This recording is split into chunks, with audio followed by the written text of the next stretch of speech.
Pokalbis su dienos svečiu.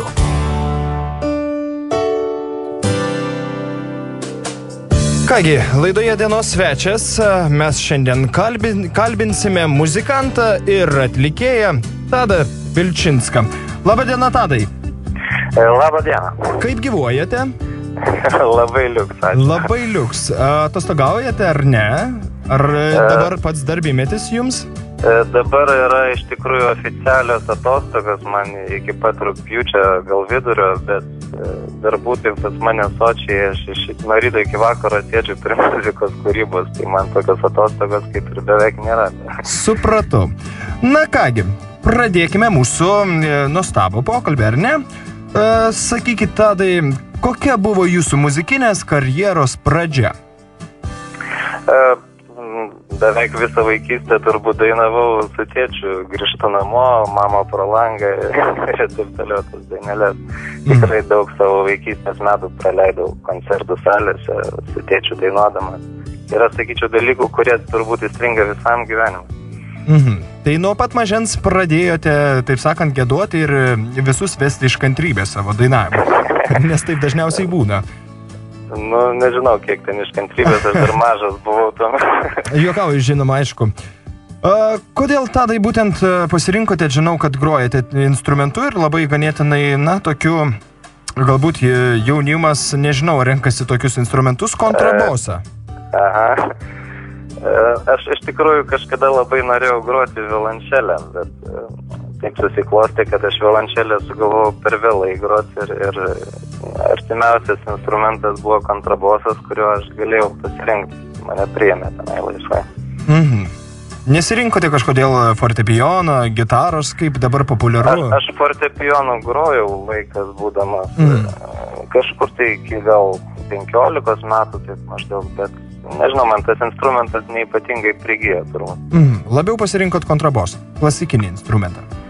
Man labai patinka iš tikrųjų.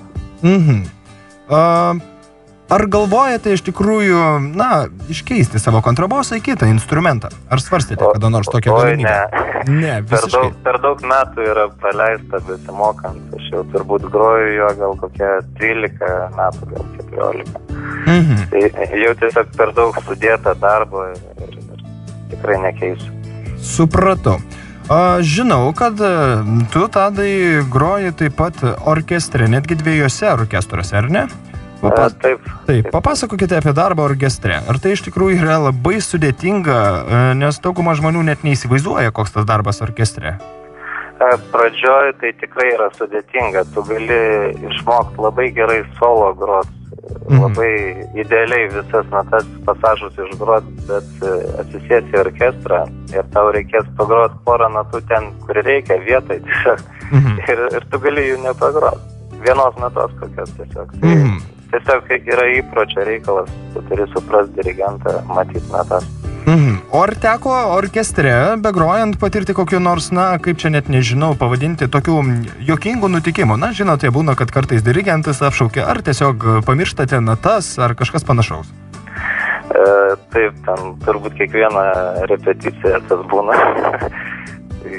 Kiekvienos istorijos atskirai aš dabar nepapasakosiu, bet tikrai linksma būna. Taip, kur teko, gerbiamas Tadai, jums koncertuoti? Turiu omeny, tarkim, jei Lietuvoje, o jei ne Lietuvoje, kokiose užsienio šalise? Kokias šalis esate aplankęs? Užsienio ne tiek daug aš žinau, bet įsimintinas buvo labai su Scorpions koncertas. Mes važiavom į Latviją. Ir tikrai didžiulis koncertas, arena, muzika super. Tikrai įstrigo visam gyvenimui turbūt. Ar užsienio žvaigždės pozityviai žiūri į Lietuvos orkestrus ir lietuvišką muziką? Turiu omeny, jeigu jau koncertavote su Scorpionais. Mes ten tikrai labai draugiškai bendravom, jie labai paprasti žmonės. Nepasakyčiau, kad ten kažkokie nedraugiški santykiai ar kažkoks į Lietuvą požiūris būtų keistas. O Lietuvoje, kur koncertuojate, važinėjate daug? Lietuvoje važiuojam po visą Lietuvą turbūt. Tiek Vilnius, tiek mažesni miesteliai, bažnyčios, salės koncertinės. Ir kokiagi yra ta Lietuvos publika? Šilta ar vis dėlto kažkiek ignoruoja tą muzikinį pasaulį? Bent jau į klasikinę muziką ateina tikrai labai nuoširdūs šilti žmonės, inteligentiški dažniausiai labai. Supratau. Na kągi, Tadai, taip pat žinau, kad jūs pradedate savo solinę karjerą. Kodėl nusprendėte pradėti solinę karjerą? Nežinau, aš tokio sprendimo staigaus nedariau.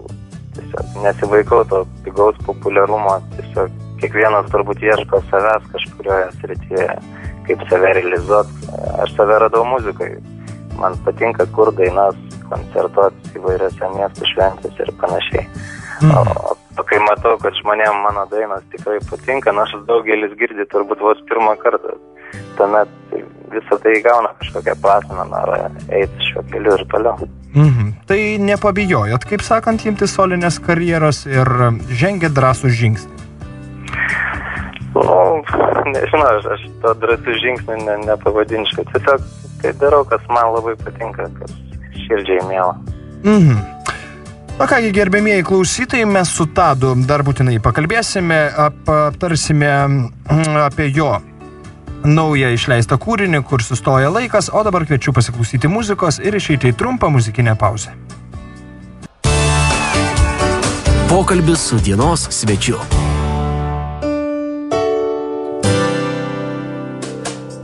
Na kągi, gerbėmieji klausytojai, noriu priminti, jog šiandien mes laidoje dienos svečias kalbiname muzikantą ir atlikėją Tadą Vilčinską. Sveiki dar kartelį, Tadai. Labas. Taip, grįžtame per traukėlės, kas dabar tik tai prisijungėte prie mūsų. Primenu, Tadas Vilčinskas. Štai tokį žmogų šiandien kalbiname. Ir pradėkime mūsų antrios dalies pokalbį. Nuo to, jog išleidote naują savo kūrinį pavadinimu Kur sustoja laikas. Apie ką šis kūrinys? Taip, daina Kur sustoja laikas mane kažkuria prasme sugrąžina į vaikystę su maloniais, gal kartais kiek dramatiškais, romantiškais prisiminimais. Į dainą sudėjau tikras savo biografijos detalės, kaip dainavau grįžtu namo, kaip keitėsi mūsų šeima, prisiminiau mylimosios bučinį ir panašiai. Nagi, papasakok. Nors, kada prisėdau, pavyzdžiui, kurti šios dainos žodžių, iš karto tokios idėjos nebuvo, bet paskui žodžiai tarsi susidėliojo savaime. Man kažkaip, iš tiesų atrodo, kartais laikas ima ir sustoja, arba teisingiau gal prisiminimais grįžta atgal. O galbūt Tadai šį kūrinį dedikavot kokiam nors svarbiam asmeniui, tarkim, pavadinkim, buvusiai meiliai? Ne. Tiesiog tai yra prisiminimai, nostalgija. Kas įkvėpė parašyti jūs šį kūrinį? Kasgi buvo ta mūza? Nežinau, gal mano praeitis ir buvo, tiesiog susidėliojo viskas iš praeities. Supratau.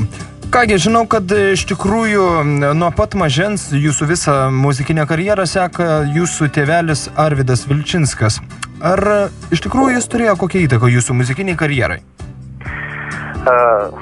Įtaka tėtis turbūt kažkokią padarė vis tiek, visgi visas supantis pasaulis mums daro įtaką kažkokią, ypač dabar, kai toks interneto amžius. Bet mano muzika stilistiškai bent jau labai skiriasi nuo tėčio muzikos, todėl muzikinė prasme įtaka gal netokia didelė. Ar tėvelis neprieštarauja, jog pradėjote solinę karjerą? Ne, tai jis labai džiaugiasi, aš kaip matau, jam patinka mano muzika. Jis pats kitokias dainas rašo, bet jam šitą muziką taip pat labai patinka. Priimtina. Taip. Na, džiugu girdėti. Kągi, pakalbėkime apie tai, ar iš tikrųjų nekilo mintis pačiam išvykti į užsienį ir galbūt ten pradėti savo muzikinę karjerą, kaip daro dauguma Lietuvos, muzikantų.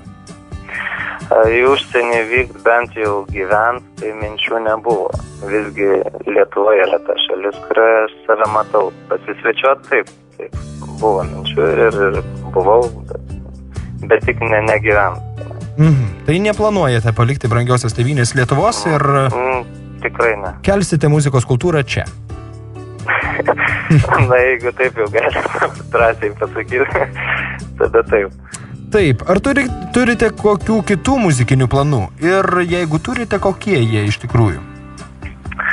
Na, šiuo metu po truputį tiesiog pradedu solinę karjerą ir tiek. Ir daugiau kažko ypatingo aš nematau, tiesiog kontrabosas ir dainos. Naujo nieko tikrai neplanuoju daryti. Na, dabar pakalbėkime apskritai apie visą Lietuvos muziką. Ką manot apie Lietuvos muzikinį pasaulį? Lietuvoje yra tikrai labai daug dabar gerų, gražių dainų, yra tikrai patobulėjęs visas tas pasaulis muzikinis, tik tai gal ko pasigendu, tai muzikinių laidų kažkokių tai Lietuvoje. Nes tai yra, kiek matau, ištisai projektai. O vat kažko tai tokio, kad galėtum savo muziką parodyti, net nelabai matau nei vienos laidos, tai kad Lietuvoje. Tai trūksta muzikinių laidų. O pats sakykite, jeigu nepaslaptis, kokį muzikos stilių labiausiai mėgstate? Na, tarkim, yra pop, rokas, klasikinė muzika. Ar jūs esate iš tų žmonių, kurie, klauso visko, kas jiem priimtina? Aš klausau tiesiog gerą muziką ir tai nebūtinai turi būti kažkoks stilius. Jeigu aš galiu klausyti klasiką, Bethoveno, Mozartą ir galiu klausyti repo kūrinį kokį nors, ar ten roko, tai yra labai jau skirtinga ir neišskirčiau aš stiliaus, tai turbūt nei vieną. Tai kartais mėgstat vienas parepuoti arba pasileisti plaukus ir pajudėti pagal roko muziką? Plaukus neturiu iš to. Juokauju, žinoma, bet... Nusiskutęs. Tiesiog, nežinau, repuoti man gal nelabai tinka, gal dainuoti geriau sekasi. Supratau. Man tiesiog labai įvairi muzika patinka, tikrai. Supratau. Kągi, RS2 radio klausytojams jūsų palinkėjimas. Palinkėčiau visiems labai geros vasaros, daug saulės, geros muzikos, meilės, na ir šiaip daug geros nuotaikos. Kaip šaunu. Kągi, Tadai, ačiū Jums už pokalbį. Linkiu Jums geros solinės karjeros. Dėkui Jums. Geros, kūrybinės potencijos, jeigu galima tai pavadinti. Dėkui. Ir, tikiuosi pamatyti kada nors Jūs koncertuojantį. Būtų labai įdomu. Taip. Ačiū Jums už pokalbį ir iki. Gerosiams dienos. O dabar, mielieji klausytojai, aš kviečiu pasiklausyti Tado Vilčinsko kūrinėlio, Kur sustoja laikas.